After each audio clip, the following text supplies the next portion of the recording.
E aí, companheiros, sejam bem-vindos a mais um capítulo da nossa preparação de um SEAL. Hoje estamos na parte número 6, nós vamos falar sobre superando as nossas fraquezas. Pois bem, quando um militar entra num curso regular das Forças Armadas, você vê que os instrutores prestam bem atenção porque normalmente ele vai se superar em alguma área.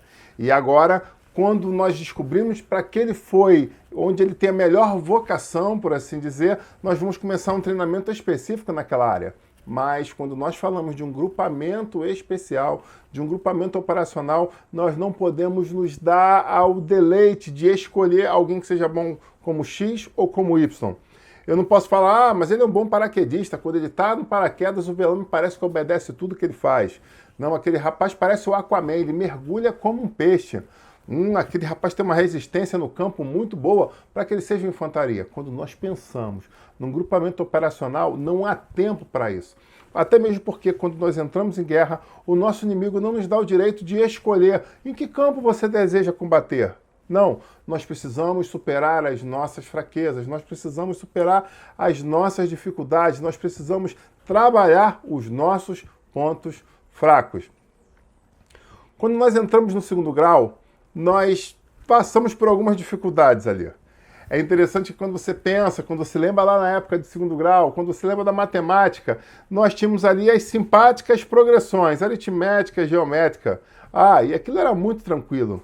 Mas quando nós pensávamos em logaritmos, eles eram realmente gigantes que se apresentavam diante de nós. Quando trocamos de matérias e vamos para a química, nós vemos que tinha a parte de termoquímica que normalmente os alunos tiravam boas notas.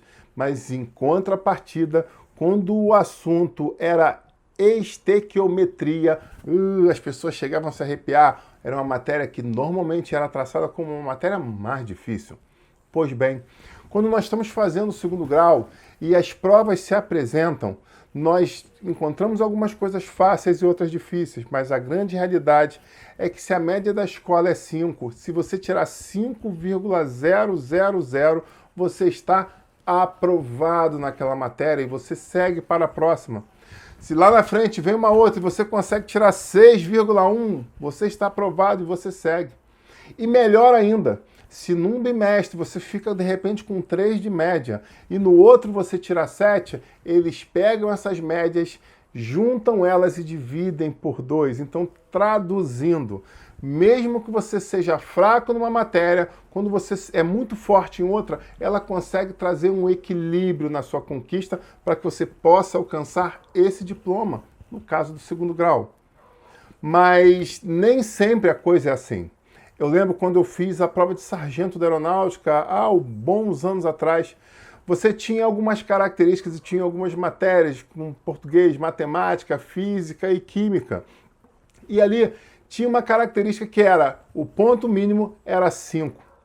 Então, por mais que eu tirasse 10 em matemática, 10 em física, se eu ficasse abaixo de 5, numa das 4 provas que nós fazíamos, você automaticamente estava eliminado daquele certame, você estava eliminado do concurso.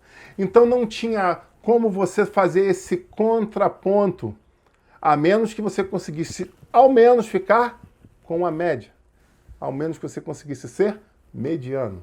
Mas o interessante é que mesmo que você conseguisse, tirando 10 em uma matéria, 9 na outra, 8 na outra, tirasse um 5, aquele 5 tendia a trazer a tua média para baixo. E o que acontecia? Nesse tipo de concurso, não basta você conseguir a média para ser aprovado. Você precisa estar posicionado dentro da quantidade de vagas possíveis para aqueles que vão lograr isso. E talvez seja essa uma reflexão muito mais espiritual do que intelectual que eu trago para você nesse dia. Nós temos pontos que nós já descobrimos que são fortes. São situações que nos trazem como se fôssemos uma verdadeira fortaleza, mas existem fragilidades que precisam ser trabalhadas em nossa vida.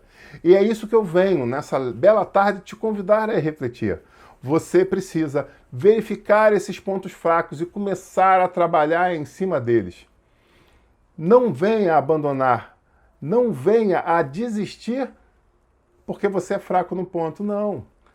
Eu tentei o concurso, mas não deu certo. Não deu certo porque eu era fraco naquela matéria. Ei, eu quero convidar você a se reinventar, para que nós possamos passar um concurso, para que nós possamos romper com algumas barreiras, para que nós possamos conquistar algumas vitórias na nossa vida, nós não podemos ser medíocres. E aí alguém pode falar assim, uau, medíocre é uma palavra forte. E eu te convido aí no dicionário que vai dizer o seguinte, a definição de medíocre é de qualidade média, comum, mediano, modesto, pequeno, sem expressão ou originalidade, mediano, pobre ou banal. Então, muitas vezes nós nos colocamos nessa... Exatamente isso. A média é 5, eu vou tirar 5, 6, o importante é que eu fui aprovado. Onde, na verdade, nós estamos treinando o nosso cérebro para que ele seja medíocre. E muitas vezes nós não conquistamos coisas maravilhosas na nossa vida porque nós somos medíocres. Mas por que somos medíocres? Por um motivo simples, porque nós treinamos a nossa mente para ser assim. Onde nós não nos contentamos com algo que esteja no terço superior, na parte superior, está entre os primeiros da sala. Mas aí você pode falar, não, mas é porque eu vim de uma escola simples, é porque eu vim de uma formação mediana. Não, não. Não se contente com esses rótulos que colocaram sobre você. O que eu quero te convidar nesse dia é tomar a decisão mental, dominar a sua mente e exercer algo que se chama plenitude, excelência. Sair do medíocre e andar em direção à excelência. É o convite que eu estou te fazendo. E eu acho interessante que para que eu possa ter a moral para convencer você a fazer isso, eu preciso ser um exemplo na tua vida. E é isso que eu luto a cada dia, ser um exemplo vivo para aqueles que estão à minha volta. Lutando contra as minhas dificuldades, lutando contra as minhas fraquezas, não me contentando. Sabe, voltando à questão do concurso, eu já tinha feito a prova por 3 vezes e tinha sido reprovado na língua portuguesa. Não tinha conseguido média, ficava com 4,5, 4,7, algo muito perto, uma outra eu fiquei com 5, pouquinho, mas mesmo tendo conseguido fazer a média, quando pegou entre a quantidade de aprovados no concurso que estavam dentro das vagas, eu estava fora. É importante lembrar que nessa época eu fazia a faculdade de matemática.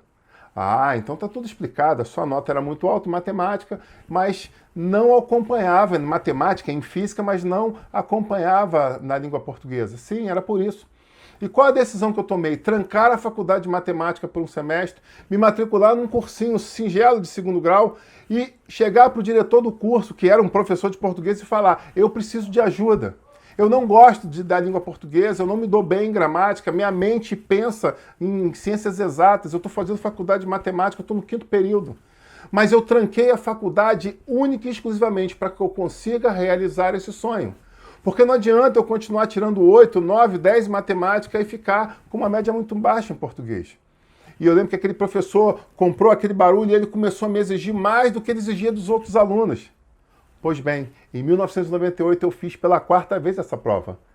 E pasme, mesmo no 5º período de matemática, com ênfase em física, com matérias de química, onde normalmente eu já tirava notas altas, naquele concurso, onde eu fui o 7º do Brasil, a minha nota de português foi maior do que das outras 3 matérias.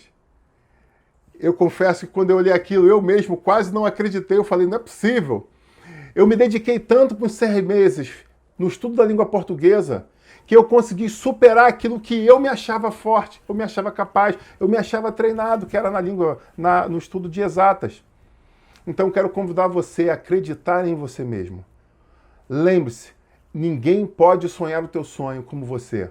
Ninguém pode fazer com que aconteça senão você mesmo. É lógico que eu tenho a plena convicção e eu convido a você a também ter, de saber que junto ao Deus Todo-Poderoso nós somos mais do que vencedores em Cristo Jesus. Então, autorize primeiramente ao seu cérebro que possa ter sido em um dado momento transformado de uma ponta para que você fosse somente uma pessoa medíocre, a começar a autorizar ele a pensar que você é capaz, que você sim é vencedor, que você sim pode fazer algo muito maior do que você pensou até hoje. Lembre-se, Provérbios 24 vai nos dizer algo fantástico. Eu e você somos como a luz da aurora, que vai brilhando cada dia mais até ser dia perfeito. Que esse capítulo dessa história possa trazer transformação. Que você possa se autorizar verdadeiramente a viver algo novo em Cristo Jesus. Chega de desistir, chega de ser mediano, chega de mediocridade. Vamos andar rumo à excelência. E eu te espero semana que vem para mais um capítulo de Combatendo como um CEO. Deus te abençoe grandemente. Aqui quem te fala é o pastor Adriano Vieira.